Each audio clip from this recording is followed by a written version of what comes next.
Meus irmãos, boa noite. Boa noite, Neusélia. Boa noite a todos, boa noite, Rita. Estamos aqui mais uma vez, para o nosso estudo do miudinho do Evangelho.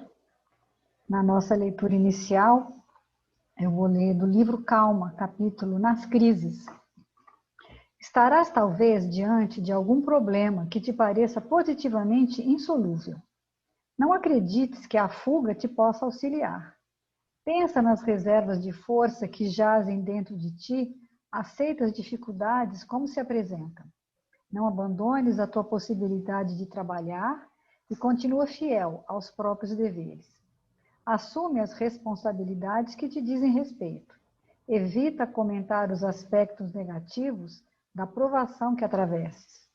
Ora, mas ora com sinceridade, pedindo a proteção de Deus em favor de todas as pessoas envolvidas no assunto que te preocupa, sejam elas quem sejam.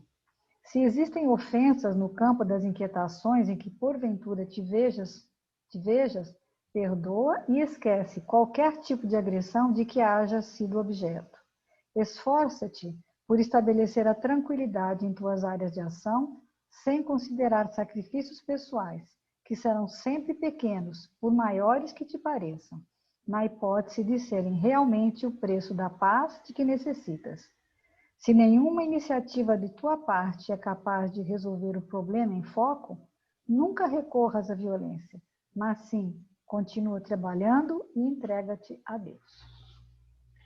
Então vamos nesse momento, pedir o amparo dos nossos amigos espirituais, do Centro Espírita Francisco de Assis, que esse amparo possa se estender aos nossos irmãos que possam estar em algum momento de provação, lá no centro, nossos irmãos todos que estiverem, que forem assistir.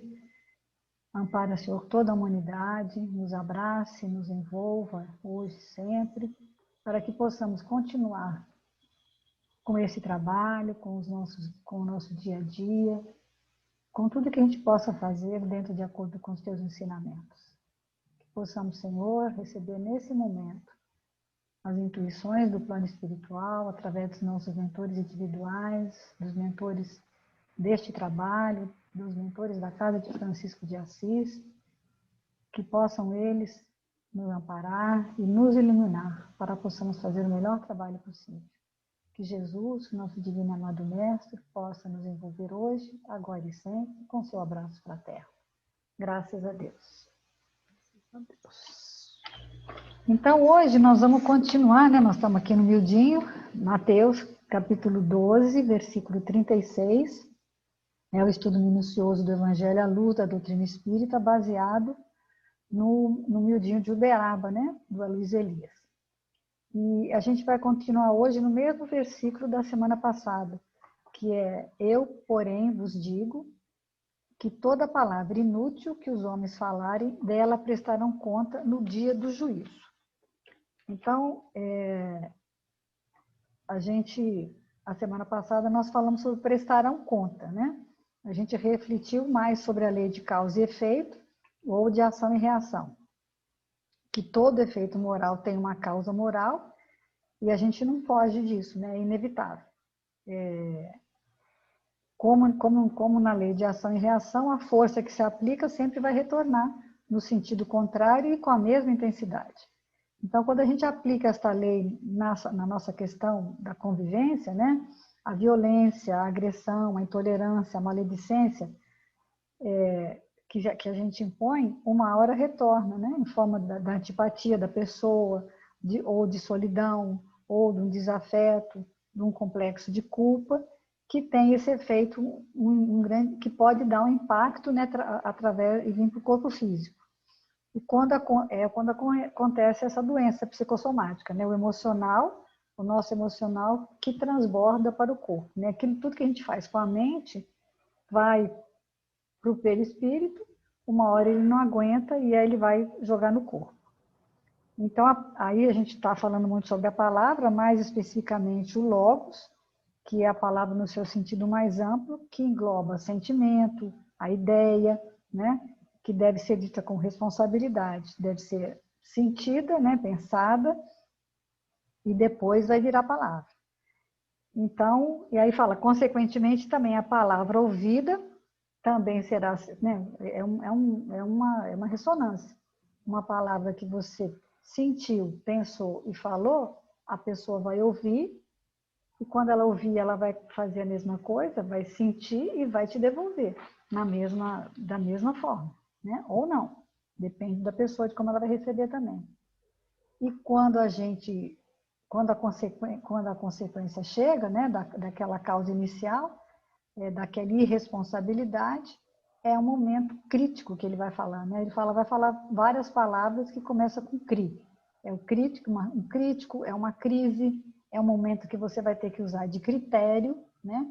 Então, todas essas palavras que ele falou, como é que ele chega a essas conclusões, né? Por quê? Porque hoje o que nós vamos estudar é a palavra juízo, né? do versículo que fala, dela prestarão conta no dia do juízo. Só que juízo, em grego, é krisios, que começa com cri, né? Ou seja, crise, crítica, critério, crisios, eles têm o mesmo radical cri. E esse radical, ele fala que é até difícil de traduzir de forma, com uma palavra, porque é mais uma questão de movimento, é uma ação. O que é essa ação? É a prática dos garimpeiros quando eles selecionam, né? Entregada pelos garimpeiros. Quando o garimpeiro vai fazer o garimpo para buscar o ouro, aquele ouro que fica assim por cima, na superfície, que boia, né? Que eles pegam aquela bateia, né? Aí passa no cascalho e aí eles jogam para cima. Eles fazem o que eles chamam de faiscar. Quando ele joga para cima, o que reluz é ouro, né? Tanto que ele fala, tudo que reluz é ouro, nem tudo que reluz é ouro. Mas aí é onde que eles vão separar. Então, eles fazem o quê? Uma cria. O cria é o que é? O garimpo. Eles vão selecionar o que é ouro, o que é prata, o que é diamante e o que não é. O que não presta, ele descarta e seleciona só aquilo que é precioso.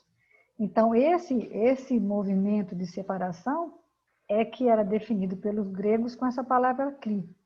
Ou seja, nesse momento de crise, em que você tem que fazer um processo de seleção entre aquilo que presta e aquilo que não presta, o que tem valor na sua vida e aquilo que não tem, é que é um momento crítico, né?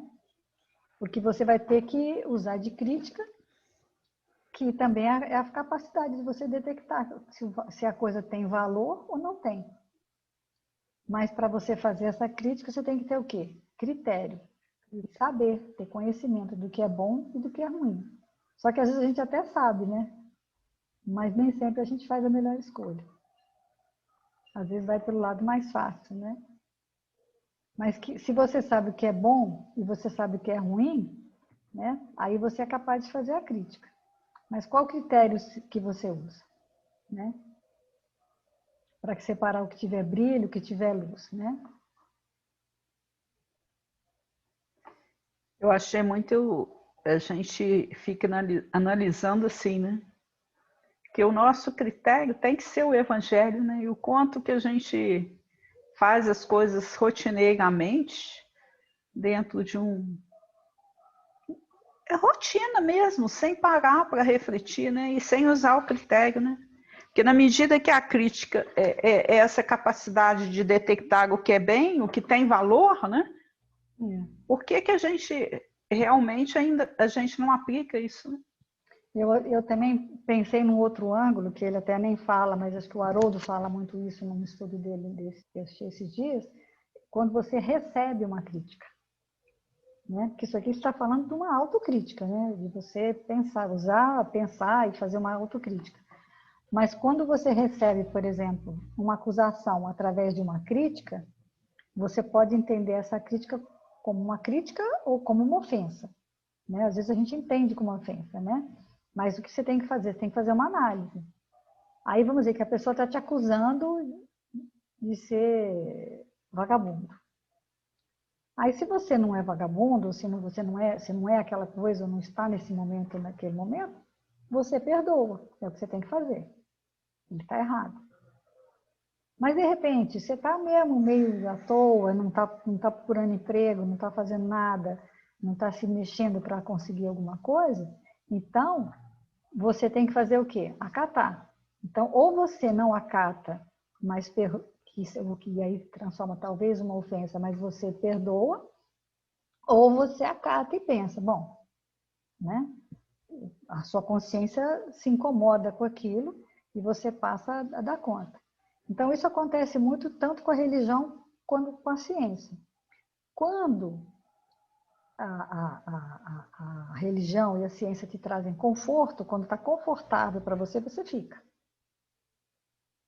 Mas quando ela começa a te incomodar, você não quer mais, né?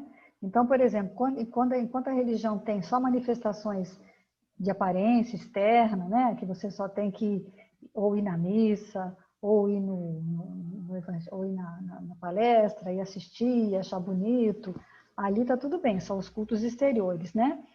Aí você, que nem nós falamos outro dia, né? Parece que você vai por um entretenimento, vira uma área de lazer, né?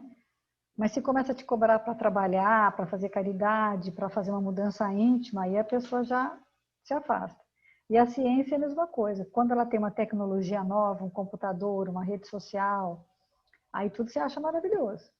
Mas quando ela já começa por um exame, te mostrar que você está doente, que você tem que mudar, porque você atrapalhou seu fígado, atrapalhou seus rins, né? Então, quando o discurso endurece e aquilo te incomoda, a pessoa prefere se afastar ou deixar para depois, né? Mas não adianta, porque tudo que você aprendeu, que você não aprendeu lendo ou pelo conhecimento, a vida vai trazer para você, ela vai ensinar, né?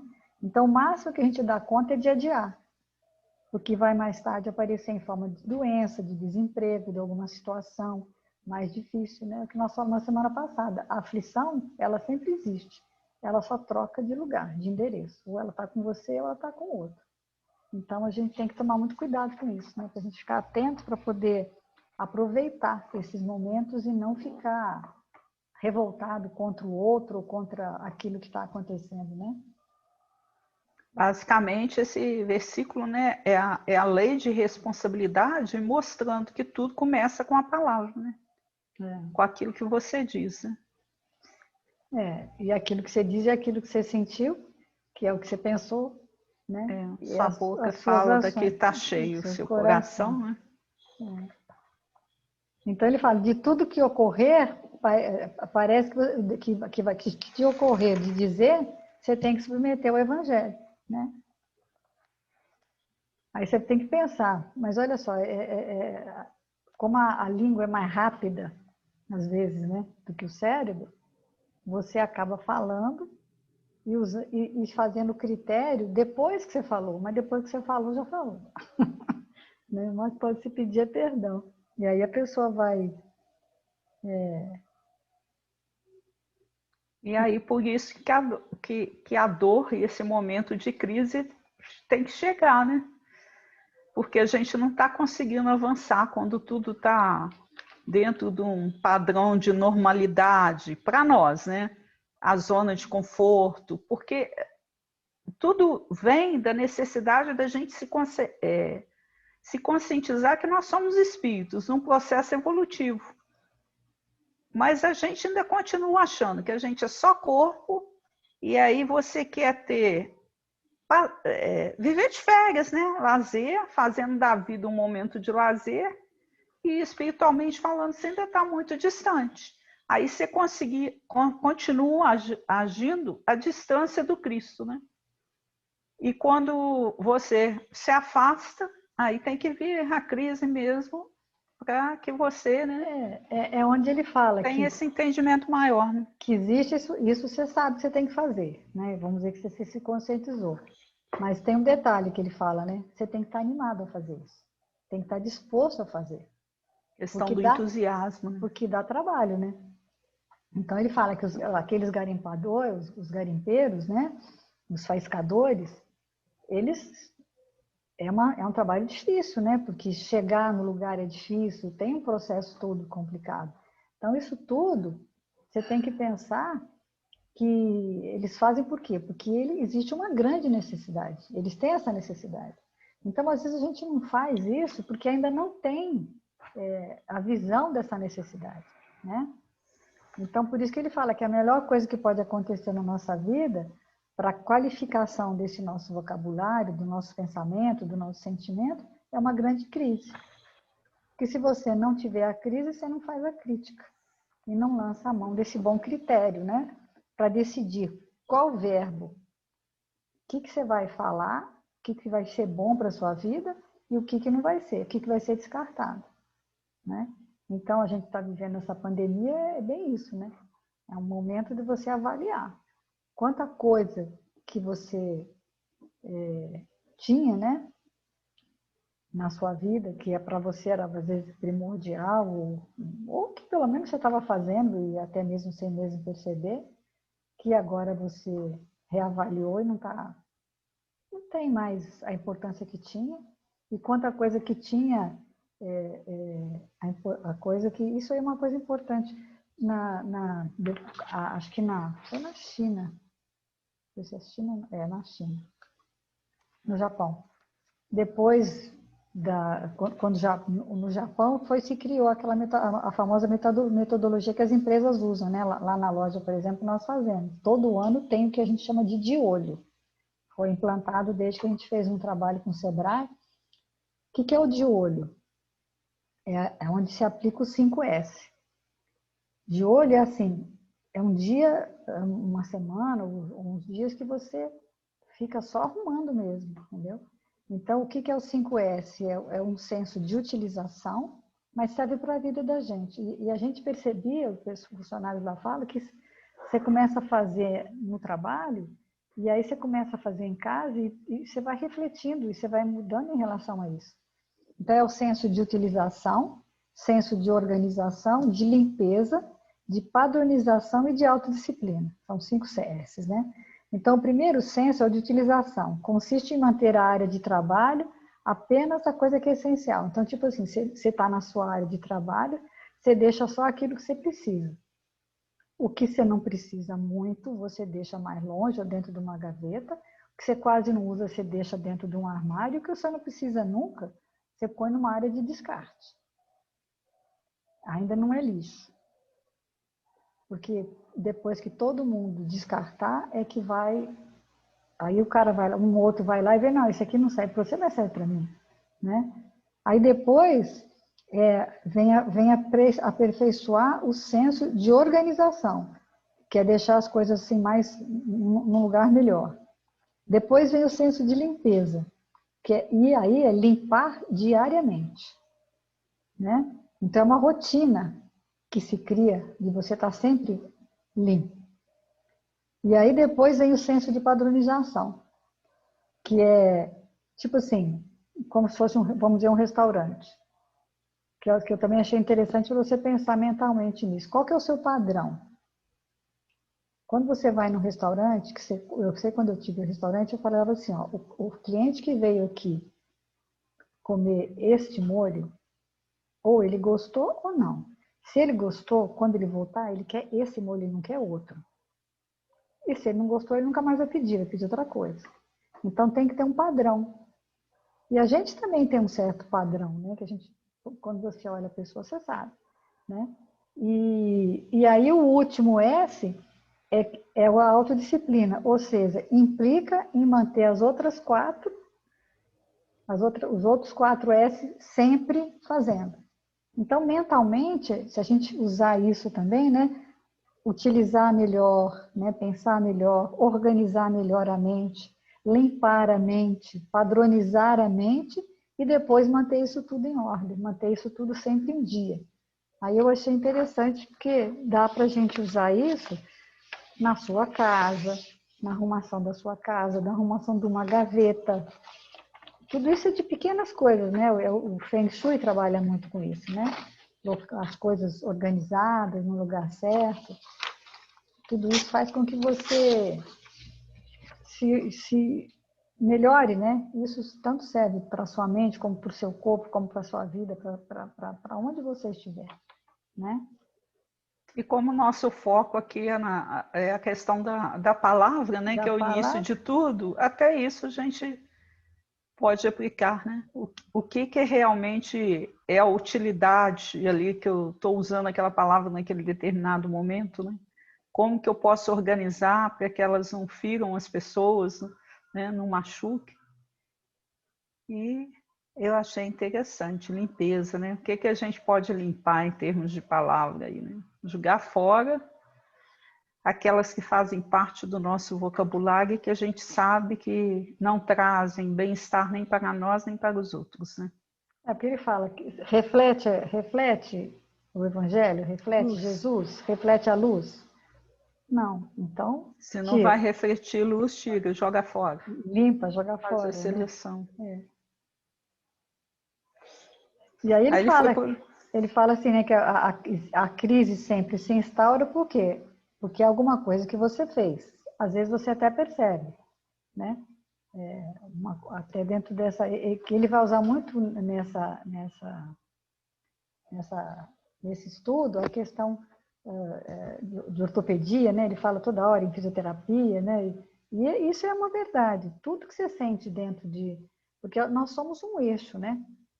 O corpo humano é perfeito, né? Começa aqui, tudo, né? A coluna, tudo.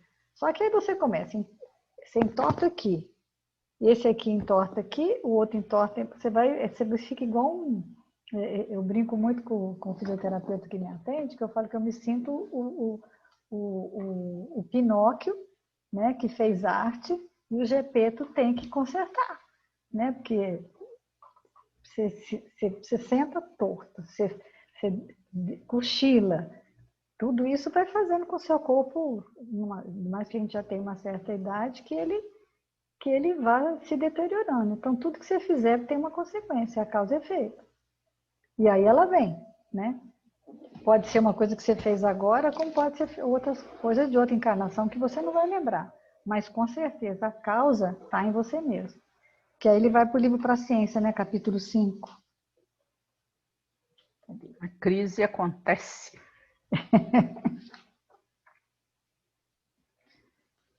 Vou ler. É um momento infalível na existência de cada um. A pessoa, bastas vezes, se acredita realizada por haver concretizado aspirações que lhe pareciam demasiado altas. Entretanto, o teste espiritual de confiança aparece de improviso. Isso aí é muito sério, né, gente? Que às vezes você já achou assim, não, consegui, tá tudo certinho, mas eu gostei dessa expressão, teste espiritual de confiança, né? Aparece ali de improviso. E como que isso acontece sempre na vida da gente e a gente não percebe, né? Nessas ocorrências surge um momento de exame em que nossas aquisições de vida íntima se fazem avaliadas. Então, a proposta cristã espírita, né, é sempre uma proposta de vida íntima. Porque, enquanto espíritos, nós somos uma intimidade. Essa coisa assim, tudo bem que a gente começa até pela aparência, porque a própria questão da fala, né? No momento que você exterioriza, se você consegue, né, policiar mais a fala, quer dizer, você já vai também melhorando mentalmente, né? Aquela questão da ação, a diferença entre a ação e a reação, né, que a gente estudou semana passada.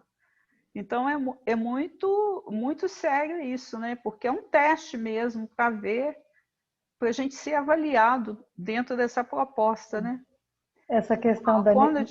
Não, pode continuar. Aqui, quando te encontrares assim, numa hora grave e áspera, em que todas as vantagens que adquiristes no tempo te parecem arrastar para o sofrimento, não desespere nem desanimes.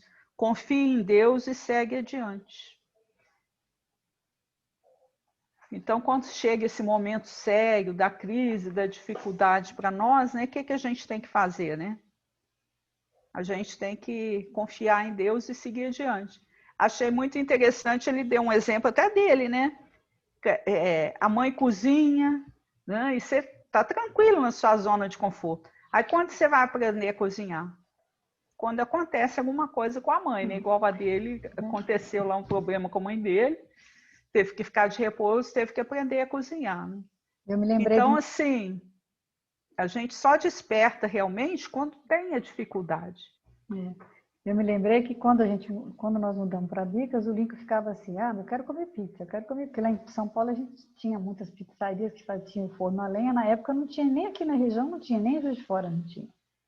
E aí ele falou, não, vamos ter que aprender. Aí ele comprou o forno, botou o forno a lenha aqui, né, a gente já fez aqui, mas eu passei muito aperto. Aí quando a gente ia em São Paulo, eu ia nas pizzarias, ficava vendo os caras fazer, pegava dica daqui, dica daqui. Mas eu estraguei tanta pizza, mas tanta pizza para poder fazer, aprender a fazer, até que eu aprendi, eu joguei muita coisa fora.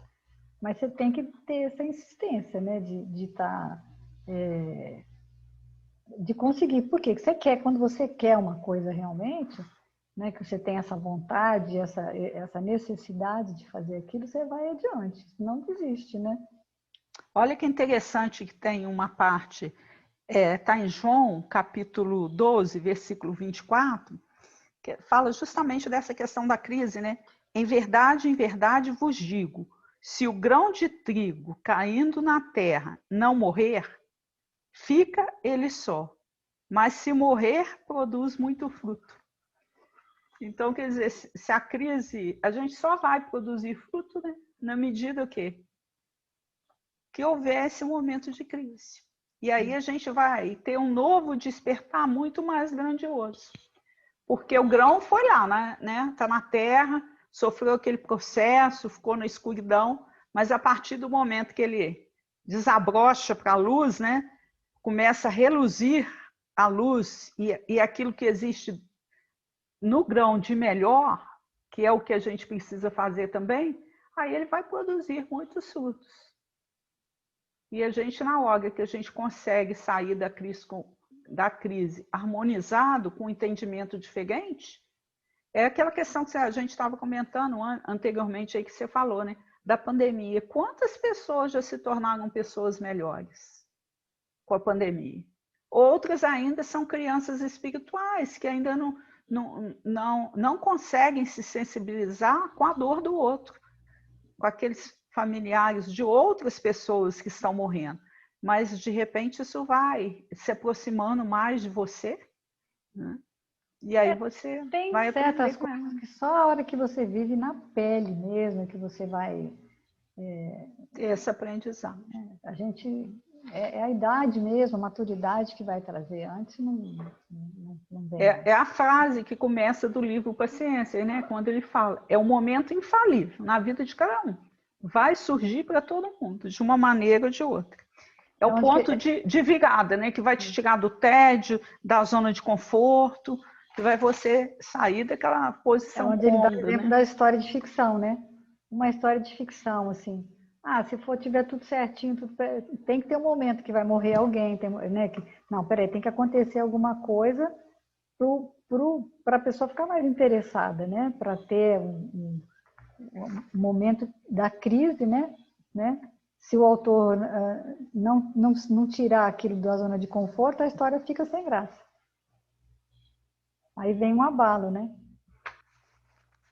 Aí é quando você, dentro daquele 5S, né? Quando você faz você lembra. Você acha coisas. Tanto coisas que estavam paradas lá há muito tempo, né? É interessante, por exemplo, quando você perde uma pessoa, né? Uma pessoa da sua família, que você tem que arrumar as coisas dela, né? Que você vai tirar.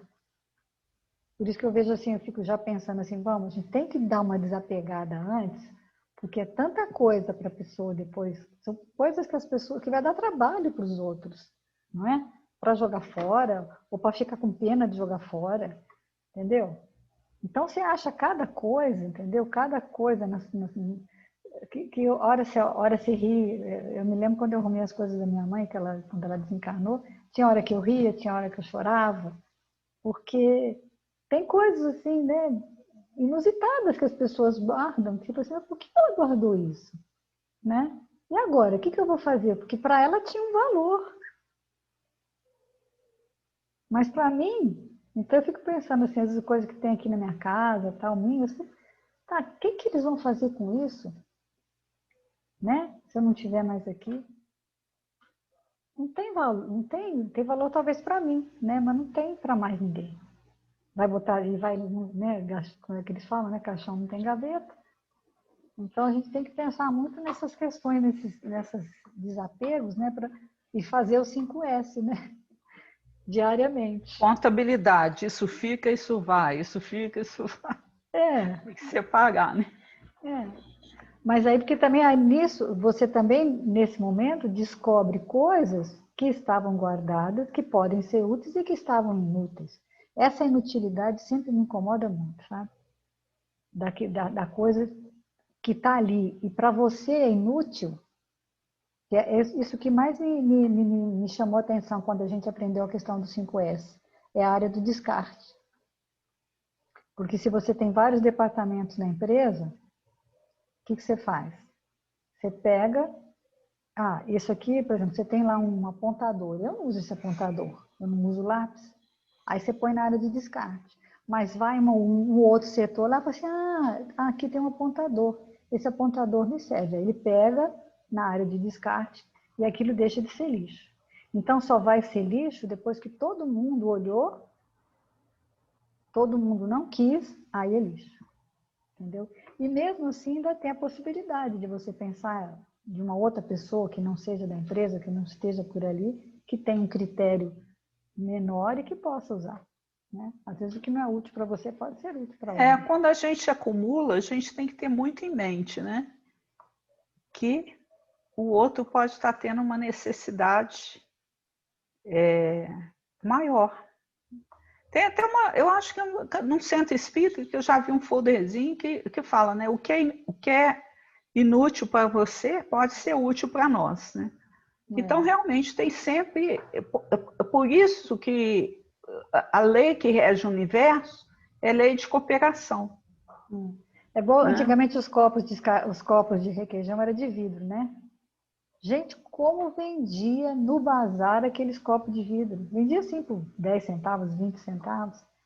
Dava utilidade para ele, né? Vendia.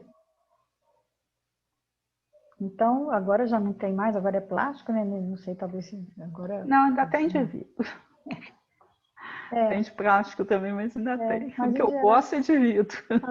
Então vai guardando o vidro que dá para ver. Não, porque é um copo bom. Não, outro dia eu levei. Não, é um copo. É um copo bem legal, né? Que pode ser útil para alguém, né? E até para a gente mesmo. Em casa quebra muito copo.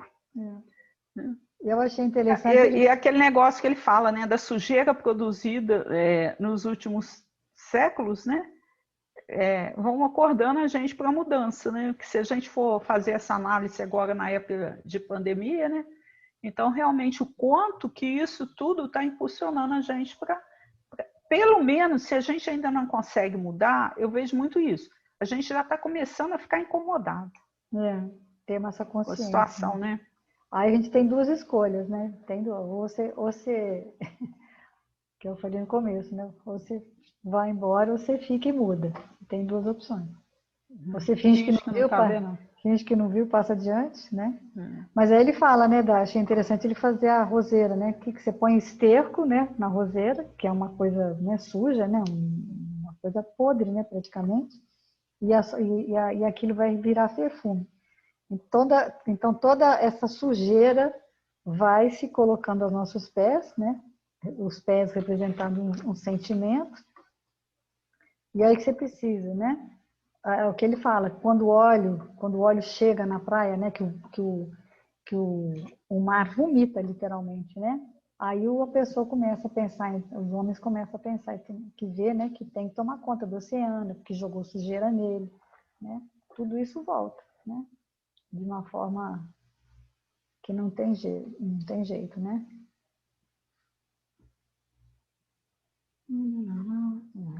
E quando a gente estuda o Evangelho, né, e tudo, a gente vai começando a se tornar crítico, né? A gente se torna crítico de si mesmo.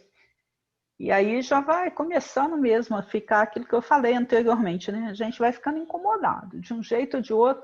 Por isso que muitas pessoas se afastam da religião, porque na medida que incomoda, você não quer mudar, aí você prefere, aí eu vou fingir que eu não ouvi, né? que é a posição mais cômoda. Só que a gente tem que entender o seguinte, existe uma lei, né, que a doutrina mostra que ela existe, que é a lei do progresso. Nós não estamos aqui a passeio, nós viemos para progredir. E de um jeito ou de outro o progresso vai acontecer. Então que você escolha progredir sem grandes agressões a você mesmo, ao planeta. A gente pode progredir de uma forma muito melhor, né? Talvez, por exemplo, se a gente tivesse um comportamento moral diferenciado, a gente estaria passando pela pandemia? Não sei, mas talvez pudesse ser diferente. E aí ele dá o exemplo do Paulo, né? Porque Paulo, Paulo viveu uma grande crise, né? Porque ele Várias era crises, né? várias crises, porque ele era prepotente, era orgulhoso, tinha gente, Abigail, né? O amor da vida dele. Aquilo tudo veio quando ele vai, né? Quando ele descobre que aparece Estevão, que ele mata Estevão, quer dizer, tudo isso vai contribuindo. Então, mas o que o Paulo fez? Ele aproveitou a crise, né? Então, nesse momento, por exemplo, de pandemia, o que nós vamos fazer? Nós vamos aproveitar a crise para nos transformarmos em pessoas melhores, em termos melhores atitudes, em relação a tudo, né? Em relação ao planeta, em relação a nós mesmos, à família, na maneira de agir, né? Na maneira de falar, no nosso logos, né? Mas aí ele fala, Paulo passou nos 30 anos, né?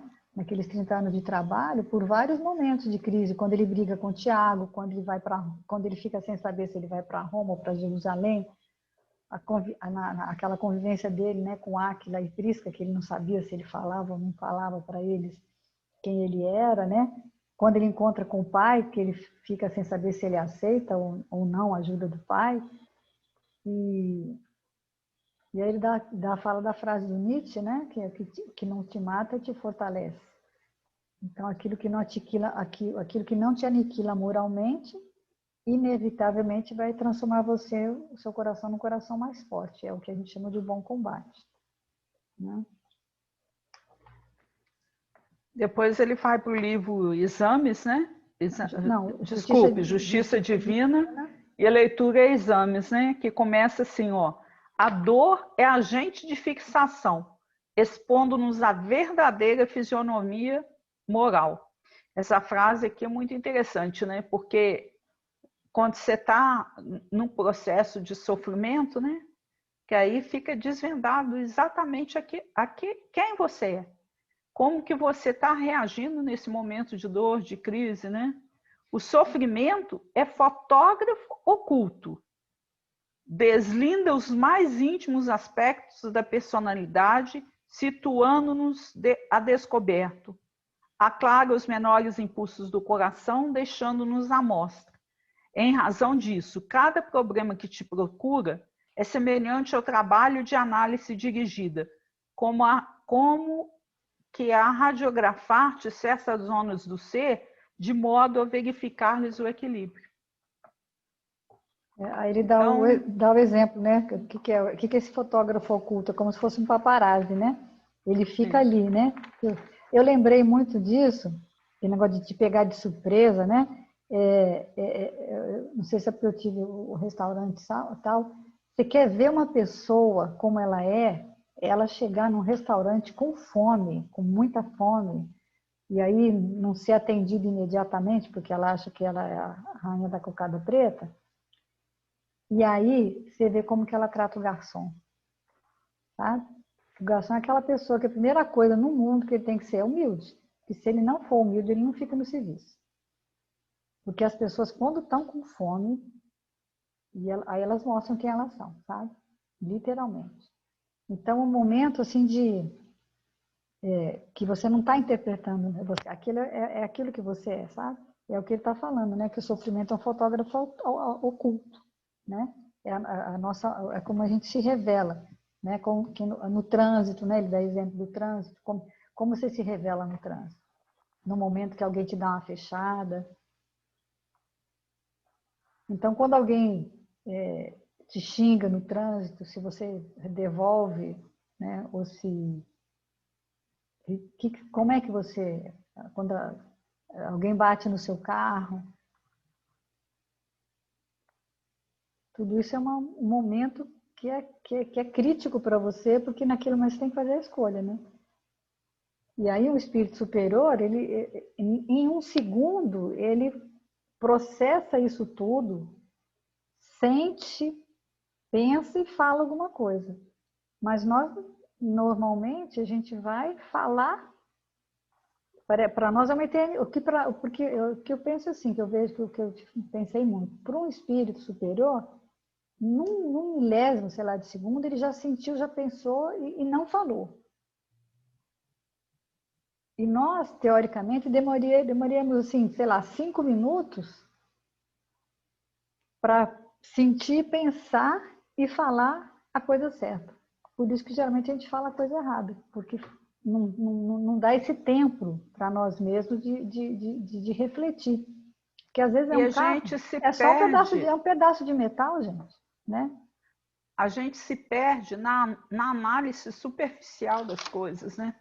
Eu, fazendo esse estudo, aí eu lembrei lá, no Livro dos Espíritos tem uma questão, 266, que ele fala a questão da escolha das provas, né? Então fala, se você vê como espírito, seu olhar for, né, você se vendo enquanto espírito, aí você reencarna pedindo um montão de situações que te possibilitem avançar. E essas situações vão ser o quê? Aprovação, né? Que vai ser um banho de substância química, né? Testando nas nossas ideias, sentimentos, para definirmos o nível de nossa sanidade. E isso eu escolho no mundo espiritual. Então eu sei que uma vez encarnada, eu preciso passar por determinadas situações para fazer aquela análise. É como se fosse um teste, né? A prova, para fazer a aferição dos seus valores espirituais, daqueles que são reais. Né? É onde Se ele eu fala, né, realmente que sou o teste... paciente, sou tolerância, né? Se eu tenho isso. Agora, se a gente não vê, aí chega aqui, né? A gente se deixa envolver pelo apelo da multidão. Então, qualquer dificuldade, qualquer provação, aí eu achei muito interessante quando o Luiz falou assim: que tipo de oração você faz? Só para pedir Sabe? conforto, né? Para pedir conforto. Então, assim, igual assim, hoje eu teria condição de orar? Eu fiquei pensando nisso. Não sei se a minha posição está certa. Ó Deus, tire-nos, né? Afaste de nós a pandemia. Não seria Você uma tem coisa. condição de agradecer pela pandemia, né? Aí, mas hoje, enquanto espírito, dê-nos, né, Pai, serenidade para enfrentar esse momento e aprender com ele. Porque a pandemia, hoje eu tenho a plena consciência, foi criação divina? Não. Foi criação nossa. De um jeito ou de outro, dentro da lei de ação e reação, da nossa irresponsabilidade frente aos valores da vida, ela surgiu. E aí, talvez, eu fiquei pensando isso também, né? Será que lá no mundo espiritual eu pensei assim, eu vou estar reencarnada num período em que a Terra possa sofrer algumas situações como essa e eu quero ser testada nisso, mas como que eu estou reagindo a isso? Será que eu Então é muito. pedi para estar aqui, mas agora, né? Você teria coragem de orar para pedir a crise? Para aprender com ela? Ou a É. gente só quer ficar livre da doença? O que a gente quer? Fala a verdade, se o nosso comportamento é esse, para que eu quero ficar livre da pandemia? Para continuar fazendo tudo atrapalhado que eu fazia. Não é? Eu fiquei analisando isso, Ter que talvez liberdade, né? a nossa visão esteja bem equivocada em relação a isso. É onde ele fala, né, que o Chico falava da minha amiga, né, Dona Angina. Dona Angina. Conversei com ela. Lembrei do Francisco de Assis também, que falava meu irmão fogo, né? Que É. foi, né, complicado. E ele fala também para a gente mudar a palavra, né? Dificuldade para oportunidade. Minha vida está repleta de oportunidades e não de dificuldades. Ou seja, uma oportunidade de estabelecer um processo crítico. Aí ele fala tem uma hora que ele cita da Meimei, né? Eu peguei o texto da Meimei aqui. Quando a situação te revele difícil e as forças te pareçam exaustas, quando a enfermidade se te instale nas energias, semelhante a uma sombra que não consegues extinguir, quando o desânimo te procure, sugerindo-te a desistência dos encargos que abraçaste, quando as dificuldades se multiplicarem, criando-te embaraços e lutas, quando as complicações surjam tamanhas que o abandono dos próprios encargos se te afigure como sendo o caminho a seguir, então haverás atingido um instante dourado para o testemunho de tua própria fé, porque servindo e agindo em meio a cansaço e tribulação, podes guardar a certeza de que pelas ocorrências do trabalho, Deus chegará em teu auxílio com um socorro imprevisto e com inesperada luz. É o que ela chama de instante dourado, né? A dor. Essa página da Meimei é linda. É, bonita. Seguir nossos valores, né? Aí ele fala também, né? A crise vem para que a gente descubra o quanto de luz estava soterrada dentro de nós.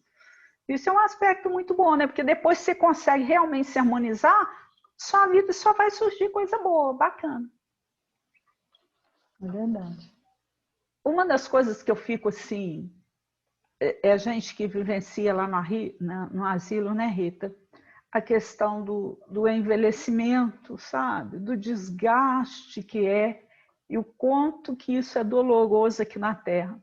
Aí uma das coisas que eu vejo, assim, tudo que a gente lê a nível espiritual, né?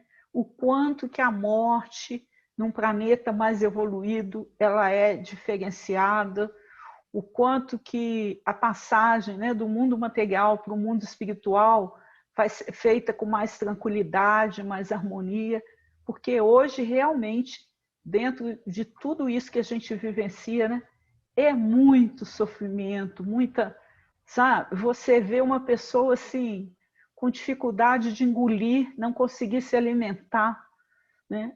Alimentação física. Então, a gente vê assim, quanto que precisa a gente avançar enquanto espírito para realmente a gente ser mais feliz, né? Ter mais tranquilidade com todos esses processos que fazem parte da lei natural e que poderiam ocorrer de maneira mais harmônica se a gente estivesse mais harmonizado com a lei. É grandioso demais essa esperança que a doutrina dá para a gente, mostrando assim, modifique-se para que todo esse aprendizado seja de uma maneira mais tranquila. Lindo demais, né? Verdade. E aí tem o Vinho de Luz, né? Crises, né? 58. Então, eu acho que ele vai, porque tem as passagens de Paulo, né? Também há 2000 anos, né? Não, mas acho que ele fala da crise, sim. Deixa eu ver se eu acho. Não, tem aqui. Não, eu estou aqui com 58. É crises, ó. Pai, salva-me desta hora, mas para isso vinha essa hora. A lição de Jesus nesse passo do Evangelho é das mais expressivas. E ao mestre provar o abandono dos entes amados, a ingratidão dos beneficiários da véspera, a ironia da multidão, o apodo na via pública, o suplício e a cruz. Mas sabia que ali se encontrava para isso, consoante aos desígnios do Eterno. Pede a proteção do Pai e submete-se na condição de filho fiel. É o que falta muito na gente, né? Se submeter, a gente pedir a proteção, mas se submeter à vontade dele, né?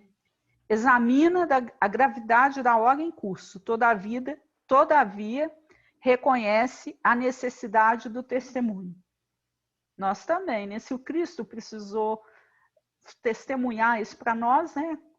É o nosso momento do testemunho, é inevitável, vai surgir. Com certeza.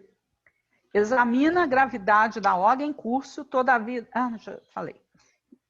Reconhece a necessidade do testemunho, né? E todas as vidas na Terra experimentarão os mesmos trâmites na escala infinita das experiências necessárias. É esse momento aí que a gente está vivendo, né? Das provas coletivas, né?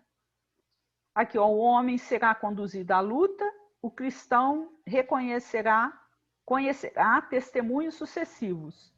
É por isso que vemos no serviço divino do Mestre a crise da cruz, que se fez acompanhar pela bênção eterna da ressurreição. Então, é muito lindo a gente ter certeza, né, que nós vamos passar, sim, por dificuldades, mas que tem um novo mundo aí, né? Nos esperamos. A questão da ressurreição, né? Surgindo grandiosa para nós aí. Verdade. Aí ele vai para 2000 anos? 2000 anos, capítulo 5. Nas catacumbas da fé e na crise e no circo do martírio, né? Essa parte que ele vai falar está na segunda parte do livro. A Lívia já tinha sido martirizada em Roma, né? E aí o Emmanuel, no Há 2000 anos, conta uma experiência dele, né? Como Públio, o Emmanuel, que é como Públio Lentulus, né? E ele estava vivendo um momento crítico, né? De muita dor. Ou seja, ele está falando dele mesmo. Achei interessante. Então ele fala, como homem, vivera unido aos processos do Estado, que lhe roubavam os mais encantadores entretenimentos da vida doméstica. E como esposo não tivera energia bastante para armar-se contra as calúnias insidiosas. Então, quer dizer, ele deu tanta importância para o mundo, né, para os títulos que ele tinha, para a fortuna que ele tinha, e não teve tempo para ficar com a família, com os filhos. E ele ouviu, né, deixou que a calúnia afastou durante 25 anos. Ele afastou, não conversou com a Lívia, afastou, tirou ela, ficou na mesma casa com ela, mas não permitiu que ela ficasse com os filhos, que convivesse. E aí agora ele está vivendo esse momento, né?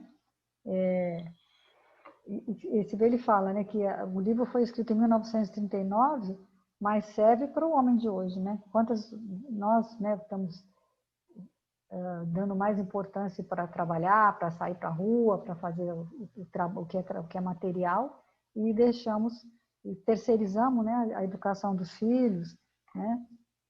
E ele não está falando de conforto, né? Você pode estar tanto, ele fala, você pode estar num condomínio de luxo, numa piscina, ou pode estar na beira de um córrego. Mas se você estiver brincando com seu filho, você pode estar feliz, né? Então, quando ele por causa do ciúme, ele deixou aquele sentimento tomar posse dele. E por quê? Porque acha que a pessoa te pertence. Ele dá até o exemplo, né, do garoto, do aluno dele, né, que sente tanto ciúme porque a namoradinha curtiu a foto no Facebook, né, ou numa rede social, e ele acha que ele exagerou, né? Então, o ciúme é um tóxico que envenena. E aí ele se deixou. Aí ele pergunta assim, como é que a gente faz para não ter ciúme? Aí ele fala, nossas posições no mundo são transitórias, né? O casamento, no máximo, dura 75, 70, da rainha nossa que faleceu agora foi 70 e tantos anos, né? Então, você está noivo ou está casado, mas se acontecer do outro não querer que está junto mais com você, isso não pode ter a ver com o seu equilíbrio, né? Aí ele fala, por isso que tem um período do namoro, da experiência, para você conhecer, né? E aí você pode cometer uma irresponsabilidade por ciúme, um excesso, pode complicar toda uma existência. Que toda vez que você tem um relacionamento, né, com uma pessoa, você criou um vínculo. Que não é só para essa encarnação, é para mais encarnações, né? E aí todo tipo de vínculo que você criar, então só porque você achou que exercia um controle a ponto de controlar até o que ela possa pensar, compartilhar ou curtir numa rede social, né? Então essa que foi a ruína do Públio, porque ele se apartou, né, de uma pessoa, né, que era... e aí ele fala, né, que acho que foi o Chico que, de uma forma, foi revelado que o Emmanuel tinha, num intervalo de anos, que ele não disse quantos, de anos, de algum tempo, de anos em anos, quantos anos ele não diz, que ele tinha a permissão de ter uma entrevista com a Lívia de 15 minutos. Mas não porque fosse merecimento dele, mas porque ela queria, né? Por uma vontade dela. E eu achei interessante, né? Porque não é mérito, porque é o que Jesus falou, né? Eu vou curar sua filha, sim, mas não é por mérito seu, não. Por mérito da Lívia. Ela que é o espírito, né? Então, imagine como é que é complicado, né? Aí ele vai ler assim, como pai considerava-se o mais desgraçado de todos. Do que lhe valia então a auréola do triunfo, se ela lhe chegava como intragável cálice de amargura? De que lhe valiam agora as vitórias políticas, a significação social dos títulos de nobreza, bem como a vultosa expressão da sua fortuna, sob a mão implacável do seu impiedoso destino deste mundo? É o bezerro de ouro, né? É o Desmoronando. bezerro de ouro que desmoronou, né? E aí ele está nesse momento de crise porque ele está vendo isso agora, né? Mas já não dá para voltar atrás mais.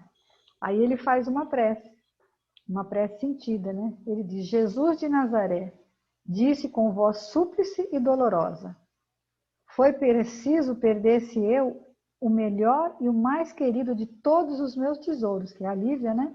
Para recordar a concisão e a doçura de tuas palavras. Não sei compreender a tua cruz, ainda não sei aceitar a tua humildade dentro da minha sinceridade de homem, mas se podes ver a enormidade de minhas chagas, vem socorrer ainda uma vez o meu coração miserável e infeliz. Então, quer dizer, ele, naquele momento, ele está reconhecendo quem são os tesouros dele. A Lívia e aquela conversa que ele teve com Jesus. Mesmo assim, tem um momento que ele fala, que ele faz eu achei interessante, ele fala de como que ele faz, de que ainda é de forma assim, truculenta, né? Onde que está isso aqui? Deixa eu ver, no texto. Você lembra aí?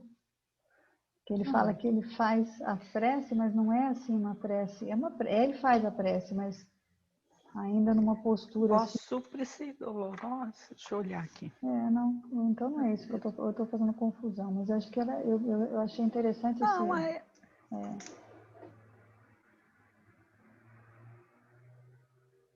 acho que não é, não. Eles falam que ele sentia, o pedaço, sentia-se tomado por uma vertigem de lágrimas dolorosas, as quais, de alguma forma, lhe balsamizavam o deserto do coração.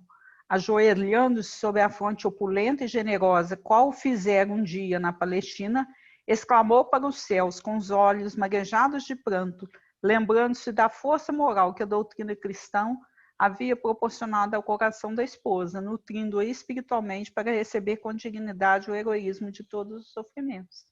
Aí ele faz essa prece, mas aí eu entendi que ele já fez a prece tomada de um sentimento novo, né? Com certeza. Ele já está fazendo... penosa crise de lágrimas sobreveio a essa invocação, tocada de uma franqueza rude. Isso que você falou. Franqueza rude, agressiva e dolorosa. Figurou-se-lhe, todavia, que uma energia indefinível e imponderável o ajudava, agora, a atravessar o angustiado transe. Que mesmo ainda com essa postura, né, a franqueza foi rude, foi agressiva, foi dolorosa, mas estava sentida, né? Porque era o temperamento dele também, né,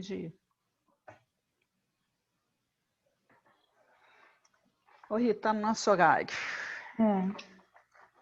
Vamos só finalizar então, né? Que ele termina assim, voltando ao nosso versículo, para a gente ler e pensar nisso.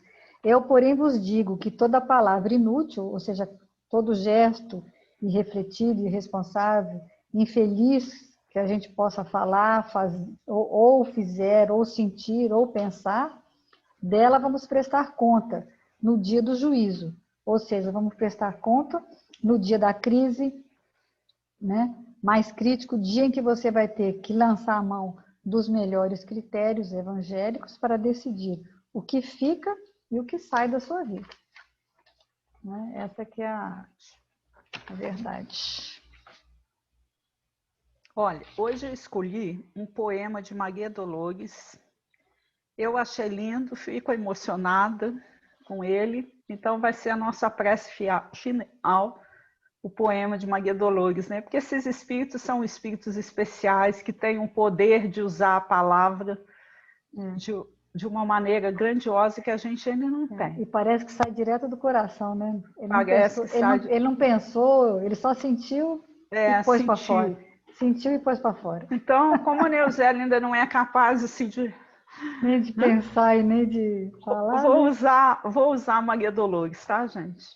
E até a semana que vem, se Deus quiser. Está no livro A Vida Conta. A Ponte de Luz. Terminara Jesus a prática do monte. Nisso, o apóstolo Pedro aproxima e diz-lhe: Senhor, existe alguma ponte que nos conduz ao alto, ao céu, que brilha muito acima? Conforme ouvi da tua própria voz, sei que o reino do amor está dentro de nós. Mas deve haver no além o país da beleza, mais sublime que o sol em fulgor e grandeza. Onde é essa ligação, Senhor, esse divino acesso? Jesus silenciou, como entrando em recesso da palavra de luz que lhe fluía a jorro.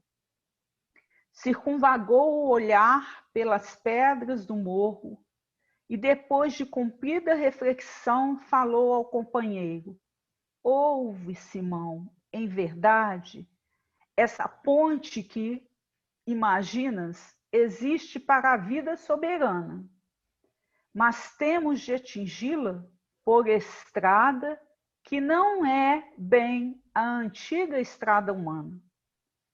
Como será, Senhor, este caminho? Tornou Simão a perguntar. E Jesus, respondendo sem hesitar: coração que a escolha, às vezes vai sozinho, e quase que não tem senão renúncia e dor, solidão e amargura. E conquanto pratique e viva a lei do bem, sofre o assédio do mal que o vergasta e procura reduzi-lo à penúria e ao desfalecimento. Quem busca nessa vida transitória essa ponte de luz para a eterna vitória, conhecerá de perto o sofrimento e há de saber amar os próprios inimigos. Não contará percalços nem perigos para servir aos semelhantes, viverá para o bem de todos, viverá para o bem a todos os instantes. E mesmo quando o mal apareça vencedor, confiando-se a Deus, doará mais amor. E ainda que a morte, Pedro, se lhe imponha, na injustiça, ferindo-lhe a vergonha, aceitará a pedrada sem ferir, desculpará a injúria e humilhação, se desejo elevar o coração à ponte para o reino do porvir. Alguns dias depois, o Cristo flagilado, entregue à própria sorte, encontrava na cruz o impacto da morte, silencioso, sozinho, desprezado. Terminada que foi a gritaria da multidão feroz naquele dia, ante o céu anunciando o aguaceiro violento, Pedro foi ao Calvário, aflito e atento, envergando disfarce. Queria ver o mestre, aproximou-se para sentir-lhe o extremo desconforto. Simão chorou ao ver o amigo morto. E ao fitá-lo magoado, longamente ele ouviu de repente uma voz a falar-lhe das alturas. Pedro, segue, não temas, crê somente. Recorda os pensamentos teus e meus. Essa cruz que me arrasa e me flagela é a ponte que sonhavas, alta e bela para o reino de Deus. Muita paz para todos nós. E depois ele é crucificado de cabeça para baixo. Porque o tempo todo pensando no final do Pedro, né? Que é... Nossa.